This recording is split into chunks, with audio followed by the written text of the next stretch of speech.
Halo, Assalamualaikum warahmatullahi wabarakatuh. Saya Juni Sanggraini dari Ilmu Kesehatan Masyarakat Angkatan 2021, Peminatan Epidemiologi, Fakultas Kesehatan Masyarakat Universitas Sriwijaya.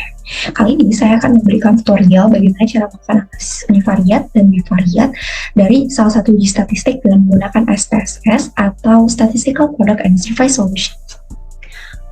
Oke, langsung saja. Jadi hasil penelitian yang datanya akan kita olah dan analisis di sini yaitu tentang berbagai kondisi ibu yang mau mengaruhi berat bayi lahir rendah.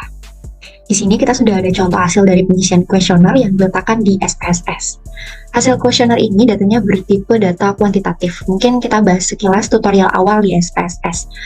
Nah, di SPSS akan ada banyak menu. Di sini ada menu file, menu edit, menu view, menu data, menu transform, menu analyze, dan lain-lain.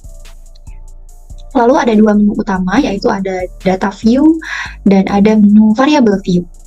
Data view di mana ini adalah menu untuk tempat kita mengentry datanya. Kalau variable view itu tempat untuk mendefinisikan variabelnya.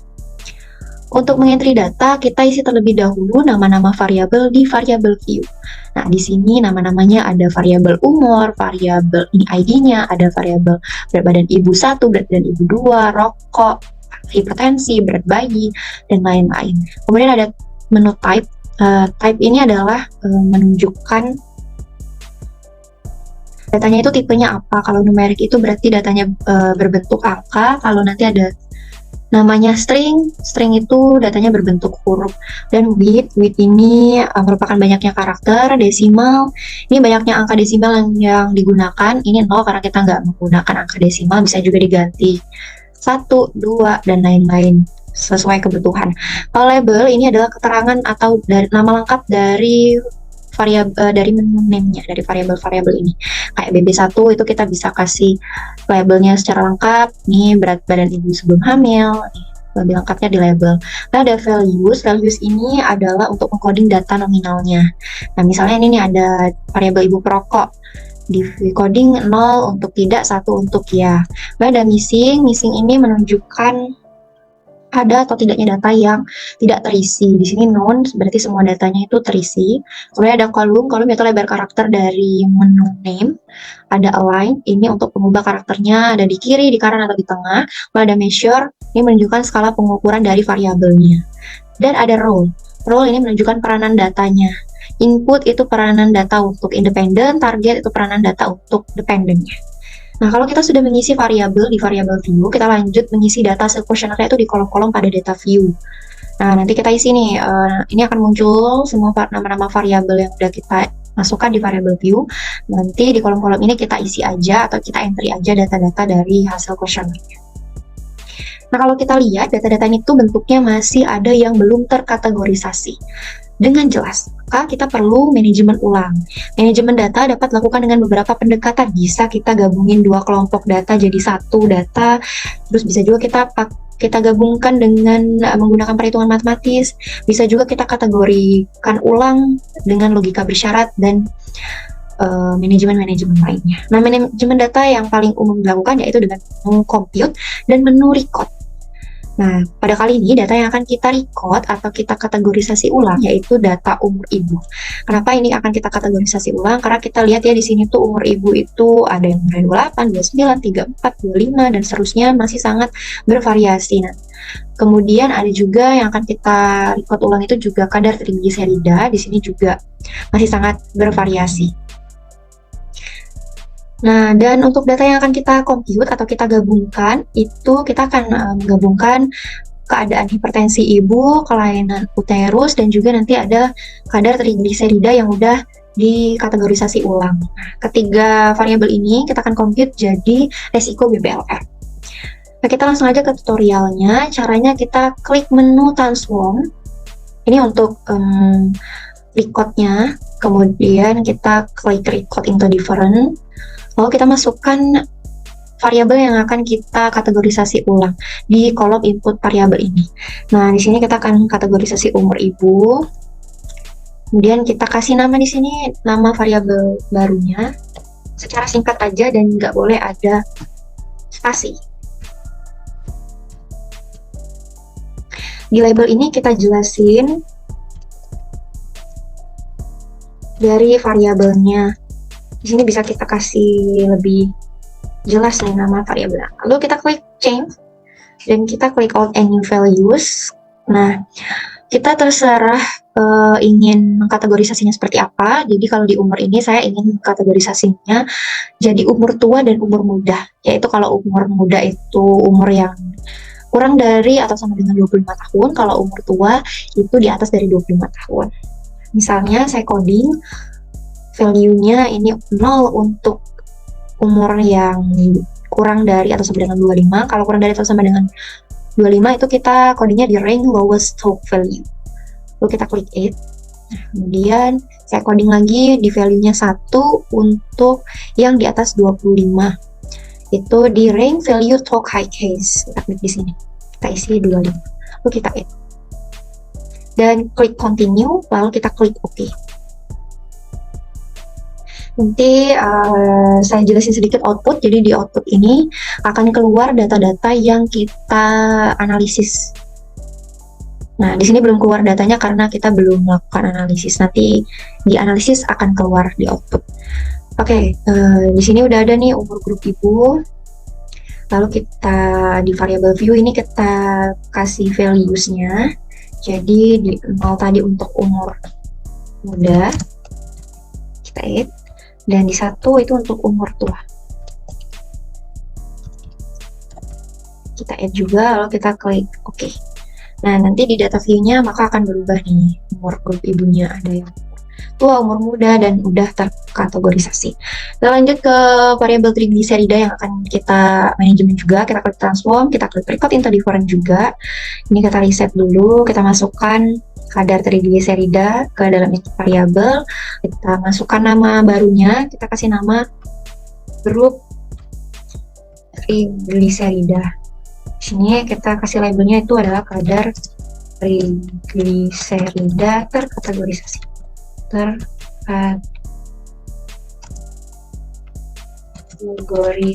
Kalau kita klik change, kita klik out and new values. Di sini kadar triglycerida itu yang normal untuk ibu hamil adalah 150 atau kurang dari 150. Maka di sini kita akan coding 0 itu untuk kurang dari 150 sampai 150, kita add. Dan 1 untuk coding yang di atas 150 kadarnya, kita add juga. Lalu kita klik continue dan kita klik OK. Nah, di sini udah ada nih muncul kadar triglycerida yang udah terkategorisasi namun belum tercoding. Jadi kita coding dulu di sini di variable view, di values kita klik. Jadi 0 itu untuk yang kadarnya rendah, kita add. Lalu 1 untuk yang kadarnya tinggi, kita add. Lalu kita klik OK. Nah, di data view maka kadar triglycerida sudah terkategorisasi. Ada yang kadar rendah dan ada yang kadar tinggi. Oke, kita lanjut ke manajemen selanjutnya, yaitu ke compute. Kalau compute caranya itu kita klik transform, kita klik compute variable. Nah, kita masukkan di variable barunya, namanya itu di target variable. Sini saya akan kasih nama risiko BBLR. Nah, risiko BBLR ini akan terdiri dari apakah ibu hipertensi, ditambah ada kelainan uterus atau tidak, sama kehamilan, ditambah dengan kadar triglycerida yang udah terkategorisasi tadi. Lalu kita klik OK. Nah, jadi ini udah muncul resiko BBLR-nya ini. Nah, ini kan belum terkategorisasi. 1 itu untuk apa, 0 untuk apa, 2 untuk apa. Maka kita kategorisasi ulang sama kayak cara yang tadi. Klik transform, klik record into different. Lalu ini kita reset dulu. Kita masukkan resiko BBLR ke input variable. Kita kasih di name-nya ini nama baru. Saya akan kasih faktor resiko BBLR. Di labelnya kita kasih nama ya, faktor risiko BBLR. Kita klik change, lalu kita klik out and new values. Di sini value-nya, codingnya saya akan kasih 0. 0 itu untuk kadar faktor risiko yang rendah. Faktor risiko yang rendah itu nilainya 0. Lalu di value ini kita kasih 1 untuk faktor risiko yang tinggi. Faktor risiko yang tinggi itu dia lebih dari 0. Jadi kita klik 0, kita add. Klik continue dan klik OK. Nah, nanti muncul faktor resiko BBLR. Nah, ini juga. Nah, di sini kita coding ulang di values. Jadi 0 itu untuk faktor risiko rendah.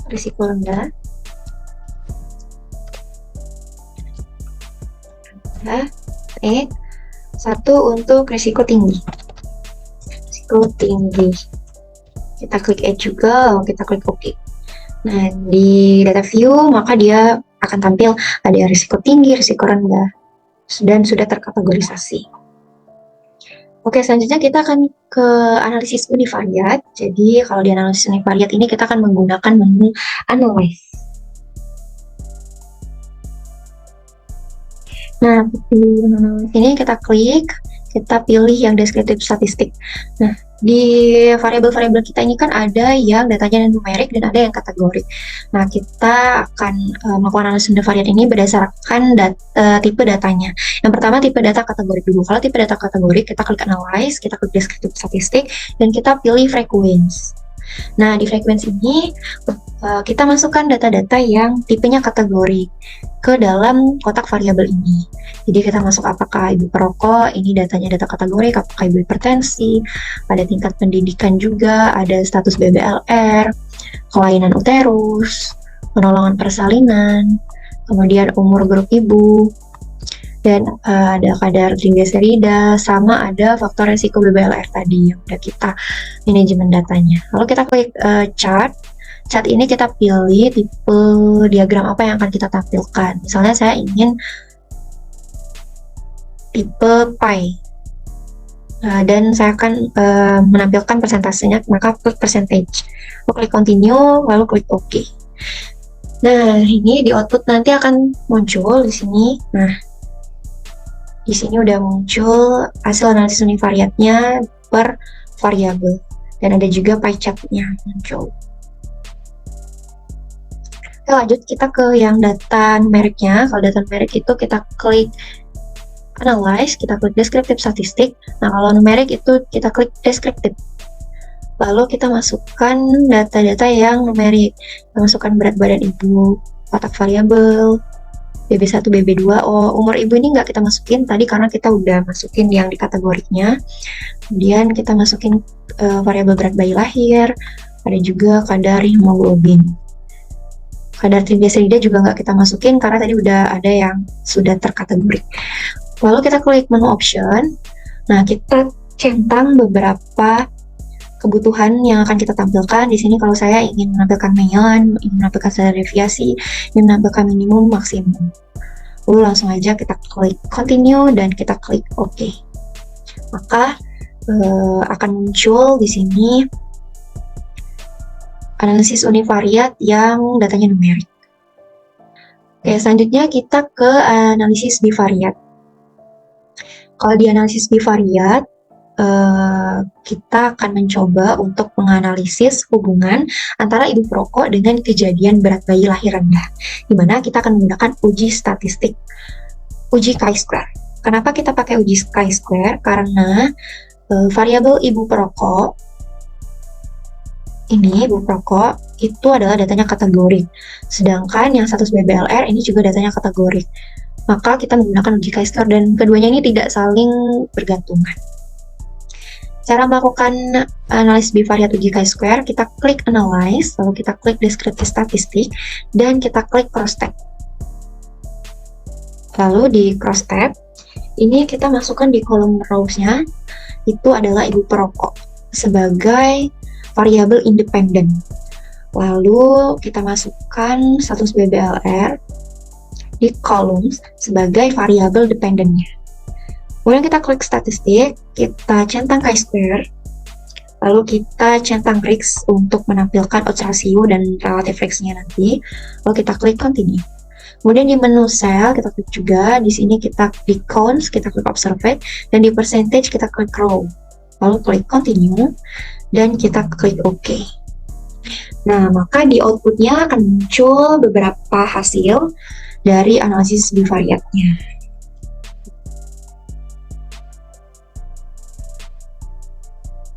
Oke, jadi di analisis univariat data kategori tadi itu ada variabel apakah ibu perokok, interpretasinya adalah persentase responden sebagai ibu perokok ada sebanyak 39,2% dan ibu tidak perokok ada 60,8%.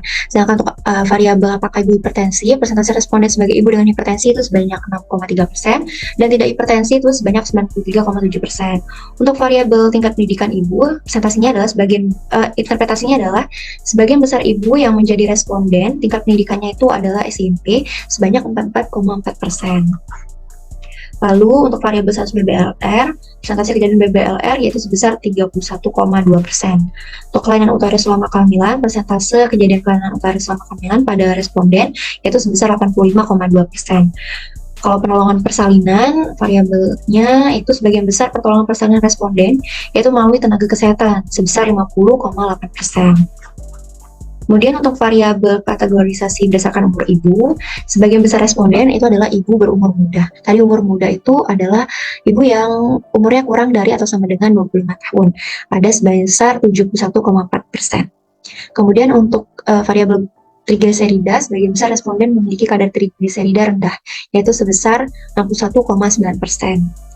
Kemudian untuk faktor risiko BBLR, interpretasinya sebagian besar keadaan responden memiliki faktor risiko tinggi untuk terjadinya BBLR, yaitu sebesar 51,3%. Kemudian untuk analisis univariat data numeriknya yang muncul tadi ini, ada variabel berat badan ibu sebelum hamil, berat badan ibu sesudah melahirkan, berat bayi lahir, dan kadar hemoglobin ibu selama kehamilan. Nah, pada hasil ujian didapatkan hasil berat badan responden sebelum hamil itu minimal ada yang beratnya 36 kg, maksimal ada yang 112 kg, dan rata-rata itu 58,39 kg. Kalau yang sesudah melahirkan, berat badan ibu sudah melahirkan, minimal itu ada yang beratnya 40 kg, maksimal 112 kg, dan rata-rata itu 60,12 kg. Untuk berat bayi lahir, minimal itu 709 gram, maksimal 4.990 gram, dan rata-rata itu 2.944 gram. Untuk kadar hemoglobin ibu sama kehamilan, minimal itu 7,30, maksimal 13,30, dan rata-rata itu 10,17. Kemudian untuk analisis data bivariat tadi ada muncul ini, ada tabel pertama case progressing summary, ada tabel 2x2 yaitu tabel apakah ibu perokok dan status BBLR, dan ada tabel chi-square testnya sama risk estimate-nya. Nah, di sini kita lihat yang person chi-square di asymptomatic signifikan yang 2 set itu ada 0,026. Nah, di uji chi-square, kalau nilainya 0,26 itu berarti kan lebih kecil dari 0,05. Maka keputusannya H0 itu ditolak dan hipotesis penelitian itu diterima. Sehingga kesimpulannya terdapat hubungan antara ibu yang merokok dengan kejadian berat bayi yang dilahirkan itu rendah atau BBLR. Kemudian kita lihat di risk estimate, ini di odds ratio apakah ibu perokok, ada value-nya 2,02. Nah, kalau kita penelitiannya itu menggunakan desain cross-sectional, maka odds ratio-nya itu 2,022. Yang artinya, ibu perokok itu akan 2,022 kali berisiko melahirkan bayi dengan berat lahir rendah atau BBLR dibandingkan dengan ibu yang tidak perokok. Oke, itulah tutorial univariat dan bivariat di SPSS. Mohon maaf apabila ada yang salah atau ada yang kurang. Terima kasih. Wassalamualaikum warahmatullahi wabarakatuh.